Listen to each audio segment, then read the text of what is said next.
Yeah, I mean it's exciting. We don't know exactly who will play yet, but we'll prepare for two teams for the next couple of days, today and tomorrow. And by the time we get to Greensboro tomorrow, hopefully we have an idea of who will play, and then we'll start preparation for that. This time of year, you may add a few things, but it's maybe tweaking some stuff and just trying to make sure you're as fresh as you possibly can be. Jeff, along with that in mind, I know you've mentioned that he's been practicing, but have you or your staff given any thought to activating Dior this week No, for the tournament? Is no, that on the table at all? no, Is it possible that he could get cleared to play? no. After the game at Miami, you talked about how emotional your team was. How would you just kind of gauge the temperature of the plane ride on the way back? How did everybody feel coming back? We didn't feel great, but um, we were proud of the effort, and we moved on. Now it's into the postseason. What are the challenges and what's unique about playing a team for the third time in the season? What are the challenges? Mm-hmm. I don't know of any challenges, to be honest with you. I mean, you should be pretty familiar with them third time, have a feel for what they do. Um, you know, maybe they've changed some things, and so that's for us to find out and to try to learn and be prepared for. But I don't know of any other different challenges besides the normal challenges that you go through when you playing someone trying to get prepared for somebody. Jeff, you guys have lost 3 straight road games now. When you're in a slump like that on the road, is there any temptation to maybe change the preparation process on, just how you go about the day heading into the game? Sometimes there is, but again, we're not panicked. Um, we've played three teams on the road. The last three games we've lost on the road, they were. Thought Virginia Tech was desperate and they played their butts off. I thought it was the one time maybe this year in a while that Notre Dame played with purpose, and we played against a heck of a team against Miami and had a chance to win. So I think we'll stick to what we've been doing. Do you think your players have that same mentality looking at those losses and can point to those certain things as well, or do you think they get discouraged when they? I think they get discouraged, but it's our job as coaches to try to teach and try to get them to move on. Again, our guys have done a good job all year of moving on to the next thing, and I saw that today.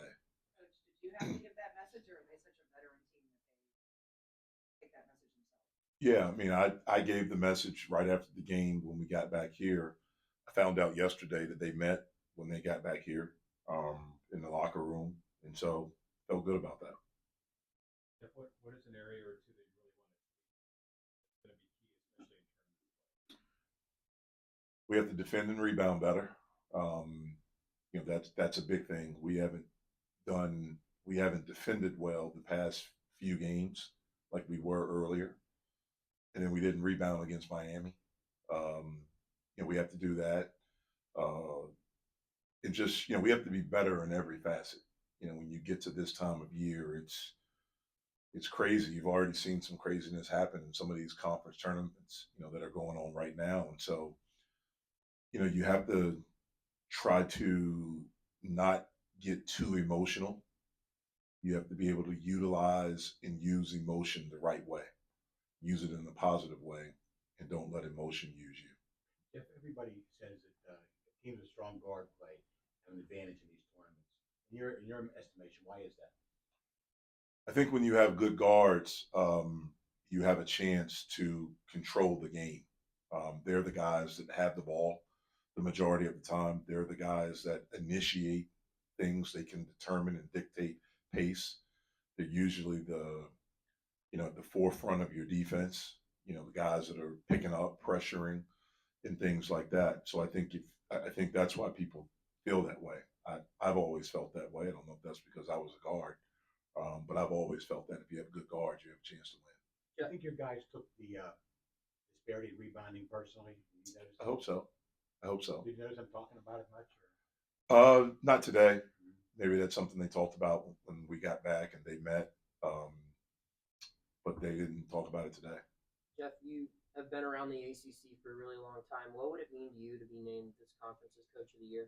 I mean, obviously, it would be a cool award. It would be, to be selected by your peers and by people. But I've tried to live my life not worrying about awards or what other people think.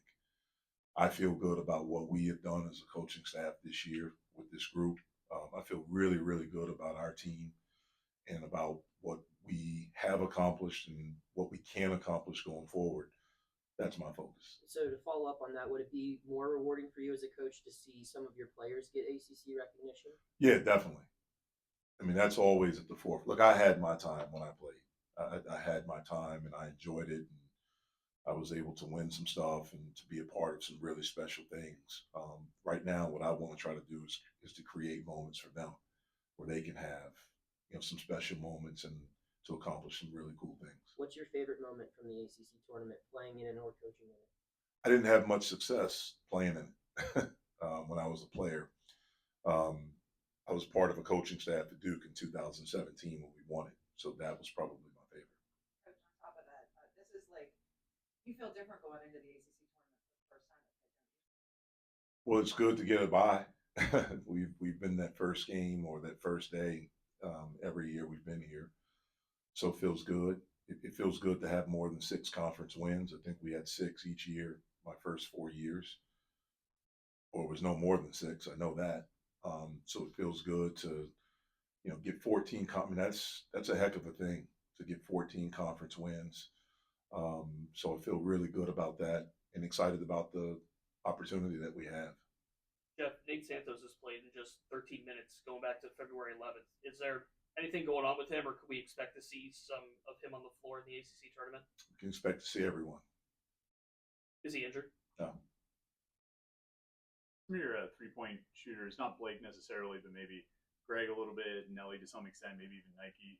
Have they seemed, to your eye, maybe a little hesitant in recent games, maybe not having as quick a trigger as they had earlier in the season? I don't think so. I don't think they have.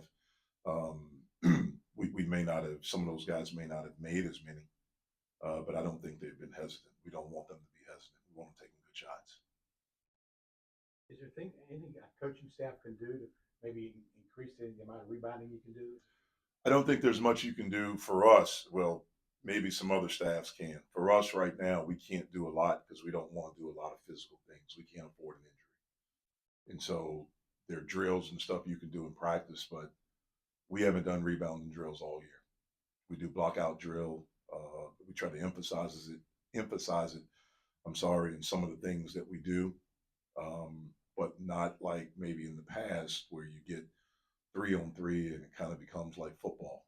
You've had some coaches that put pads on guys. You have some coaches that put a bubble up on the basket and do different things like that. We've been a pretty good rebounding team all year.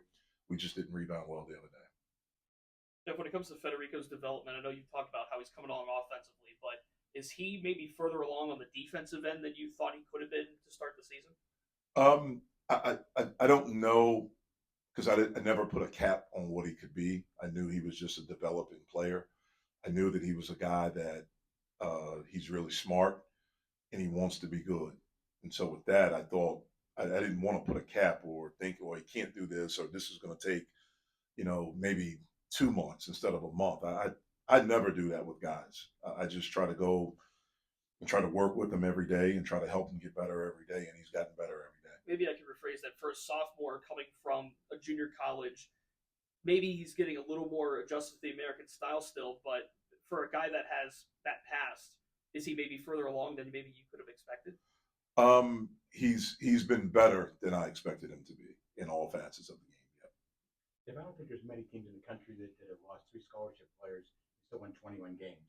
Has that been the biggest challenge for you as coaching staff as a team this year? Well, I appreciate you saying that. Not a lot of people have talked about that with us this year. It's interesting. I was thinking about that earlier this morning, and I was talking to a friend of mine about it. And you try to figure out your team and start to figure it out. I think we got to that where John got injured. Dior's situation. Will was never with us during practice, but there was thought that we could maybe get him back. So we didn't really start to, develop our identity with this group until around October 9th. I think that's when all these things happened and things like that. And so it took us a little bit of time to figure out who we were and who we had to become, um, with three guys that you thought would have a significant role in the rotation. I mean, I thought Will, coming into the season, I thought he would be our best defender and most versatile defender. He was playing really well this summer. He had worked, his body's changed. You forget that he was just 17. Um, and I thought, he was going to be, have a pretty significant role for us. Certainly, John was the guy we tried to build everything around. And he was an integral part of helping us get these guys. And then when he got hurt and, decided to take a break, um, and then Dior obviously is talented. And so I think it's a testament to our guys, how they continue to fight, continue to show up, continue to work. And we had to figure things out pretty quickly. We took some lumps to do it, but we were able to keep fighting and figure it out. Too soon to know if those three guys will be back next season. Yeah, you don't know who's going to be back next season. Do you want them back? Of course. Yeah.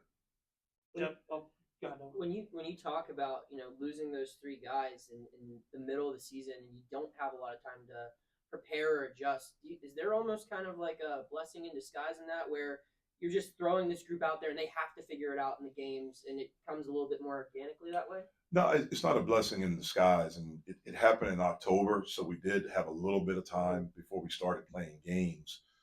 But it's just, you're doing things from the beginning of September, when we finally got together, and you're putting in a system kind of based on what you have there. And then all of a sudden, that changes significantly because you have three guys and it adjusts. You got to make changes in practice, what you're doing. Now, all of a sudden, we were at 12 scholarship guys. Now we're at 9, with those three guys out. And so it changes everything. And so we had to make some adjustments, but guys stepped up. It gives more opportunity, certainly, for guys, and guys did an amazing job stepping up. How is this team's identity different from what you thought it might have been with those three guys? I thought we would be good, even when we had those guys. I thought we'd be good.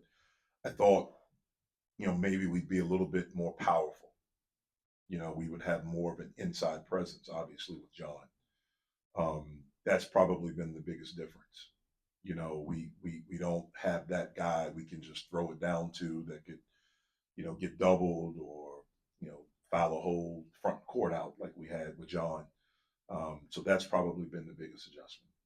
One of those guys that have stepped up is Nike, and given what he's gone through, especially from last year, just how refreshing is it to have a guy like that can kind of come in and provide that instant offense, and then obviously it looks like he's seen a bunch of minutes increase, throughout the later part of the season. What do you think is going to be key for him going into the tournament? Yeah, he's been great. And you talking about someone starring in their role, he has done that. I've said it from the beginning of the year. I think he's like a 6 starter. I think we have 6 starters. He's a guy that's really a starter for us. He plays starter minutes. He can close games for us. He's helped us win. He brings a different type of energy. He has pop. What I mean by that, an athleticism that we don't have. And he's been tremendous. I mean, it took a while just because when you come off that injury, there's a physical barrier you have to get over. There's also a mental barrier, that you have to get over. And, you can do it in practice, you can play, but it's different when you're going against someone. So it took a little bit for him to find that rhythm again. But once he found it, he's been unbelievable for us. Are we too late in the season for you to consider changing a starting lineup and putting him in the starting 5, or are you just really content with what you guys have as far as the rotation? Yeah, I'm glad. I'm content with what we have. Greg hasn't shot the ball particularly well over the last couple of games. How was his kind of mentality and demeanor in practice today going through it? Yeah, he was fine. I mean, I think he made 5 threes in the second half against Syracuse, but he didn't shoot it as well against Notre Dame, and certainly didn't shoot it as well against Miami. That happens. I've always said when you are a guy that shoots the basketball, you got to shoot. You have to have convenient amnesia. And you have to be able to forget very, very quickly. And he shot the ball really well in practice today. Does he keep that energy and that all the positive spirit that we see on the court? Does he keep that even when he hits like a He can get down a little bit, but we get on him when we see him like that because we need that all the time from him. We need that energy all the time from him. Coach, you said you don't do rebounding drills. So what was the problem? Was it out of position on Saturday? What did you teach them? I thought we didn't. I thought they were more physical than us. It's really interesting because I went back and I looked at our first game against them. They had 1 offensive rebound. I thought we were more physical when we played them here. I think we had 12 or 13 offensive rebounds. And, one of my assistants, told me this morning he watched Larinaga's press conference.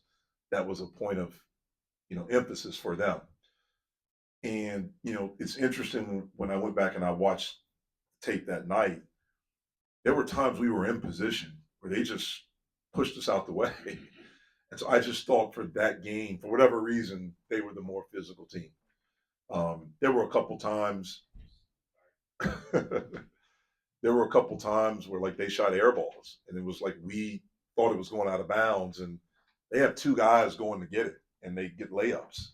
Those are like we have to be able to pursue those and go after them instead of just waiting and hoping that someone else gets it or the ball goes out of bounds. You talked last week about going down to Miami with a go for it attitude.